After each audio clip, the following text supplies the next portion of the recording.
Ouais, bon. Ah. Bon, il se trouve que Anne-Sophie Lapix, elle s'est faite virer.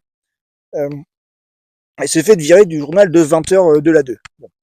Pourquoi elle s'est faite virer? Parce que elle fait pas assez d'audience par rapport à Gilles Boulot.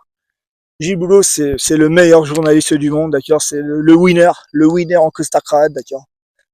C'est le mec qui va à 200 à l'air. Quand je regarde le journal de Gilles Boulot, je ne retiens rien de ce qui s'est passé. Il enchaîne, je sais pas combien de sujets par journaux télévisés. Il va à fond la caisse, d'accord.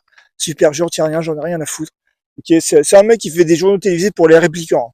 Bon, alors il se trouve que je ne suis pas un répliquant, donc je ne comprends rien à ce qu'il raconte. Bon, bref, peu importe. Et il se trouve que Anne-Sophie Lapix, elle s'est faite virer. C'est terrible. C'est terrible parce que j'aime bien Anne-Sophie Lapix. Elle est fantastique, Anne-Sophie Lapix. Qu'est-ce qu'elle fait, Anne-Sophie Lapix, pendant ces journaux?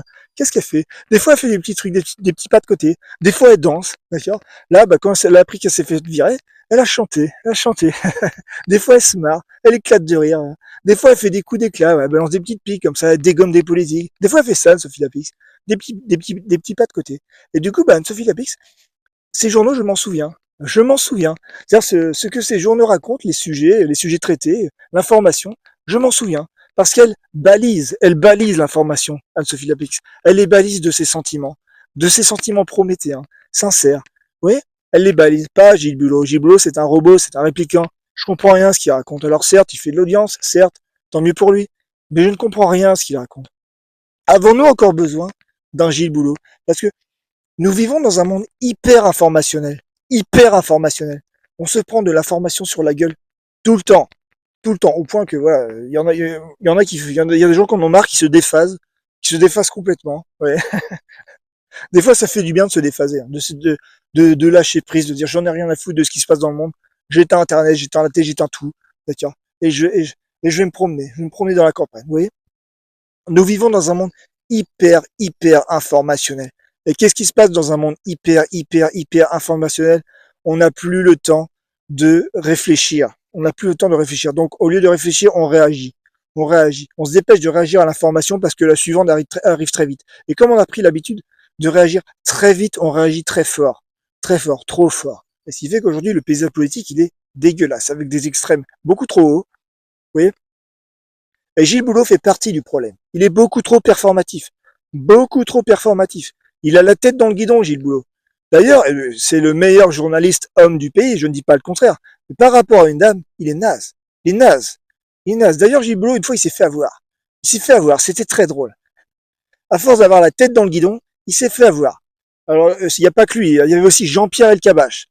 Pareil, le meilleur journaliste du pays. Alors, il n'est plus là, mais à l'époque, voilà. Gilles Boulot et Jean-Pierre Elkabbach, les deux meilleurs journalistes du pays. Ils sont allés interviewer Vladimir Poutine au Kremlin. Au Kremlin, je crois que c'était au Kremlin, il me semble. Bon. Et qu'est-ce qui s'est passé? Qu'est-ce qui s'est passé là-bas? Et il se trouve que les Russes sont des maîtres dans l'art de la manipulation. D'accord? Ils se sont fait complètement avoir, Gilles Boulot et Jean-Pierre Elkabbach. Qu'est-ce qui s'est passé? Ils sont allés au Kremlin pour interviewer Vladimir Poutine. Bon. Et Vladimir Poutine, il s'est dit, les deux meilleurs journalistes français, je vais me les faire. Je vais me les faire. Et c'est ce qui s'est passé. Qu'est-ce qu'il a fait, Vladimir Poutine? Il les a invités au Kremlin et il les a fait poireauter pendant une journée. Une journée. Ouais, une journée entière. Il les a fait poireauter. Les mecs sont restés dans la salle d'attente pendant des heures, des heures, des heures, des heures. Ils ont vu le soleil traverser le ciel, d'accord? Alors que les mecs avaient préparé l'interview de la mort qui tue, ok? Ils étaient en train de ressasser leur interview. Telle question, ah, cette question, elle est géniale, celle-là aussi, machin, tout. Et pendant ce temps-là, ils voyaient l'horloge défiler. Ils disaient, mais on va pas avoir le temps. On va pas avoir le temps d'interviewer Vladimir Poutine. Régulièrement, la secrétaire de Vladimir Poutine venait les voir pour leur dire, vous inquiétez pas, Monsieur Poutine va vous recevoir très bientôt. Il foutait rien, Poutine, il les faisait poireauter, d'accord? Et enfin, à la fin de la journée, la secrétaire vient les chercher, dit à Gilles Boulot et Jean-Pierre Elkabbach, c'est bon, Monsieur Poutine va vous recevoir. Ils vont interviewer Vladimir Poutine et qu'est-ce qu'on voit? Et l'interview a été filmée. Et qu'est-ce qu'on voyait? Quelque chose de lamentable. Qu'est-ce qu'on voyait? On voyait les deux journalistes français assis au bout de leur table comme ça. Assis au bout de leur table comme ça. Monsieur Poutine, Monsieur Poutine, Monsieur Poutine. Ils étaient remontés comme des piles électriques. Ils étaient extrêmement pressés de poser toutes leurs questions qu'ils avaient préparées. Et en face d'eux, ils avaient un homme russe puissant, comme ça. Il était comme ça. Oui, ils étaient pendus aux lèvres, de l'homme russe puissant. Vous voyez, ils se sont fait complètement niquer. Complètement niquer. Et Gilles Boulot, il fait le malin parce que il dit, vous vous rendez compte, à un moment, Vladimir Poutine, il m'a fait ça. Il m'a fait ça. J'étais en train de défendre la liberté de la presse face au dictateur russe. Non, non.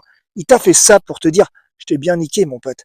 Je t'ai bien niqué. C'est-à-dire, s'ils avaient un petit peu de culture historique, ils sauraient que Staline faisait exactement la même chose. Staline faisait pour arrêter pendant des jours entiers, les gens avec qui il voulait négocier pour mieux les cueillir derrière, pour mieux les cueillir. Vladimir Poutine a fait ça. Il les a fait poireauter pendant toute une journée.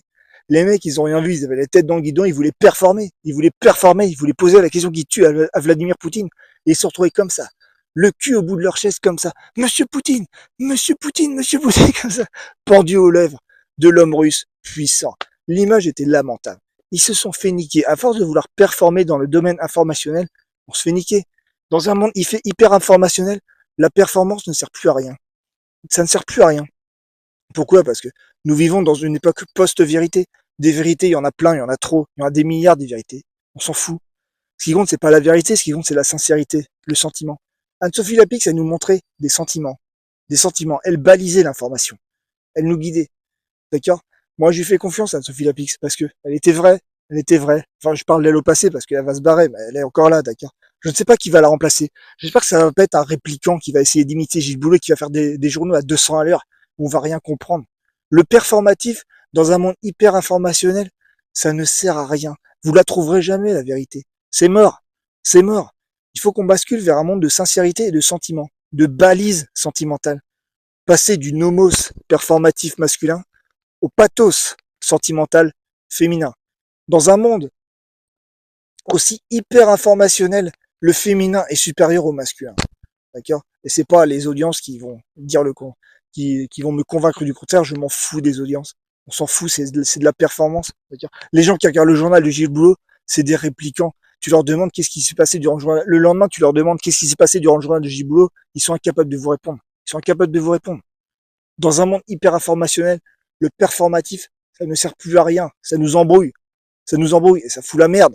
Ça nous rend nerveux, ça nous rend énervés. On a envie de réagir vite et donc on réagit fort. Trop d'informations. Alors on ne reviendra pas en arrière. Le monde hyper informationnel va continuer. Mais on peut essayer de mieux gérer ça. De mieux gérer ça. En favorisant le féminin.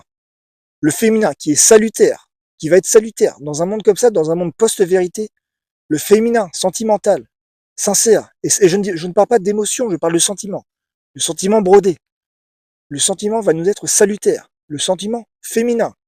Alors, les femmes ont des sentiments bien supérieurs aux hommes, bien supérieurs aux hommes. Les hommes sont des robots, sont des réplicants. Les hommes ont des émotions.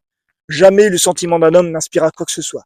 Jamais le sentiment d'un homme n'inspirera le moindre tableau, le moindre alexandrin, le moindre verset, le moindre beau texte, le moindre beau geste. Jamais ça n'arrivera. Les hommes accomplissent des gestes beaux, orientés par le sentiment d'une femme. Mais jamais le sentiment d'un homme n'inspirera le moindre beau geste. Jamais. Ça n'arrivera jamais. Nous n'avons plus besoin du performatif. Le monde est déjà largement nomothétisé. Largement. Nous avons besoin aujourd'hui du mélioratif, du sentiment. Le féminin va l'emporter sur le masculin. Nous pouvons prendre les devants. Établir dès maintenant une civilisation où le féminin serait privilégié sur le masculin. Nous pouvons l'établir dès maintenant. Prendre les devants. C'est notre rôle, à nous la France, d'inventer de nouvelles civilisations tout le temps. On peut recommencer. C'est fastoche. On peut le faire. Ok?